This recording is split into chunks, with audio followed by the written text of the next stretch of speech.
Praise be to God, there is no other God except God. Verses 23 and 24 of chapter 18 of the Arabic Quran tell us that we should not say that we will do anything tomorrow without saying God willing. Now, the question is, does this commandment apply only for tomorrow or also for any other day after tomorrow?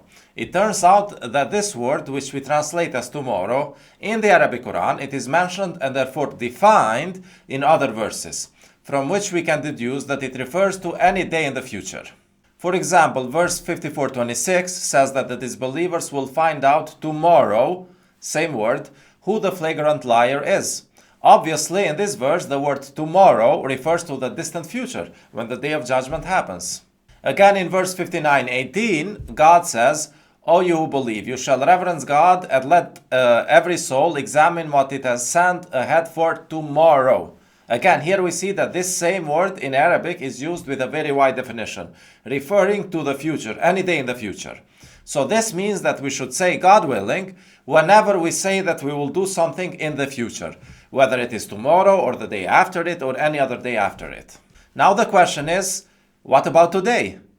Does this commandment apply to things we will do today? Let's say 2 hours from now. Well, logically, it definitely makes sense that we should say God willing. However, it's interesting that we find examples in the Quran about believers from the past who did not say God willing when they were about to do something in the future, if it was within the day, within today, within the same day when they said it. For example, verse 27:20 says, He, Solomon, inspected the birds and noted, Why do I not see the hoopoe? Why is he missing? I will punish him severely or sacrifice him, unless he gives me a good excuse. See, Solomon said, I will, but did not even say God willing. And we can know that he was talking about the future in that same day, because then the next verse says, he did not wait for long, and the hoopoe said. So he was talking about the same day. Here is another example. In verse 1297, the sons of Jacob say, Our father, pray for our forgiveness. We were wrong indeed. And Jacob says, I will implore my Lord to forgive you. He did not say God willing. He intended to do it very soon on that same day. Another example. In verse 1860, Moses says to his servant, I will not rest until I reach the point where the two waters meet, or until I am extremely tired.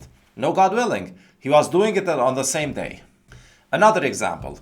In verse 1878, God's servant, whom God had sent to teach Moses, says to Moses, Now we have to part company, but I will explain to you everything you could not stand. And he did not say God willing. The question is why? Well, in the past, they did not have busy lives like today, despite what people think. Busyness has changed from the time of Adam, when he did not need to work to survive, gradually to the last generation, where they will have to be almost constantly working to survive.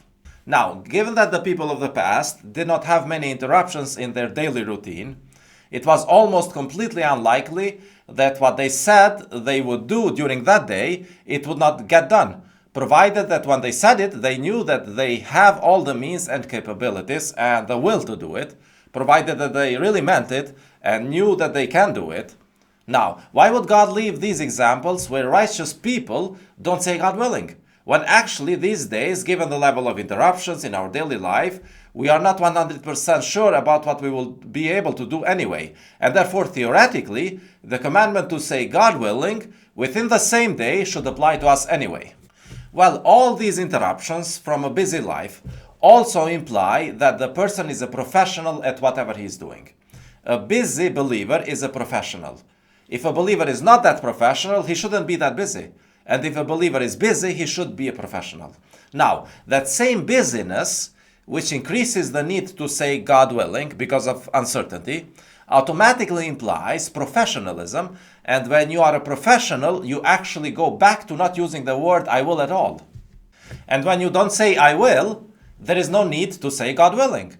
For example, a professional, instead of saying it will rain tomorrow, he says the weather forecast for tomorrow is. So now it's an estimate, not a promise about the future. Or instead of saying I will send you that document by noon, He says, it usually takes me about 2 hours to finish this type of document. Or instead of saying, I will be there in 1 hour, he says the estimated travel time in Google Maps is 1 hour. And then if he's early, he just sends a message, I'm already here. Or if he's late, he says, I might be late about 10 or 20 minutes. I might, not I will. And there are so many other sophisticated ways of doing this. See, none of these cases involve saying, I will, and therefore none of them demand you to say, God willing. Instead, they inform the listener about much more than just telling them your intentions.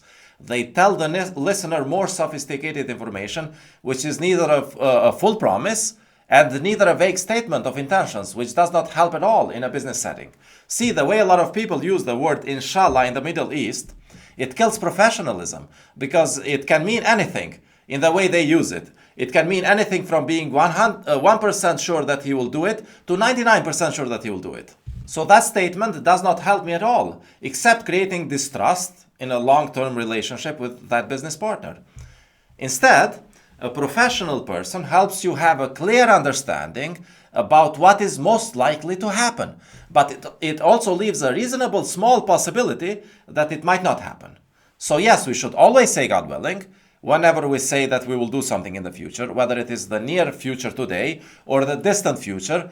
But when it comes to the near future within the same day, there is at least one better way nowadays of informing the listener with more sophisticated details than simply saying, I will do it God willing. See, we don't say God willing to appear religious. We say it to be accurate in our statements. And if we manage to make accurate statements without the need for the phrase God willing, then that is what we do. The Quran tells us not to use God's name in vain. We just don't drop his name where it's not needed. When you say I will, then the saying God willing is needed. But for things within a day, you have sufficient information to professionally arrange the sentence in such a way to where it is accurate even without saying I will. And I'm not trying to say that we should always be vague in our statements. We should let the other person know about the most likely option without using the word I will. You can use the words like in my estimate, or the general expectation is, or I'm leaning towards this, and phrases like that, which inform him or her enough to understand that it's not a direct promise, that something will happen in the future, but it also informs him or her enough so they can lean more towards one way rather than the other. Or when we do the contact prayer, we don't say, I will do the noon contact prayer. We say, I intend to do the noon contact prayer. See, it's a more sophisticated statement which circumvents the need to use the words I will. And when we don't use the words I will, there is also no need to say God willing to make it more accurate. Anyway, one more thing. There are cases where statements which use the word will about the future do not need the phrase God willing at all.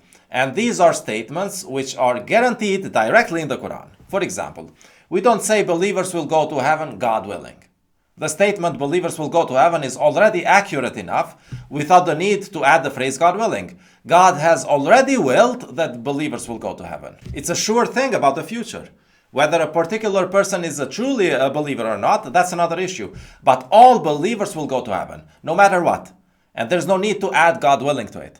This is why predictions by prophets about the future, and my predictions which I extract directly from the Quran, they don't have the phrase God willing in them. God has already willed them. But I use the phrase God willing a lot in other daily life circumstances, usually outside of specific professional settings. The most important thing is that what we say should be true. If we have to use the phrase, if God wills, to make a statement true, then that is what we do. And if the statement is already true, without saying, if God wills, then that is what we say.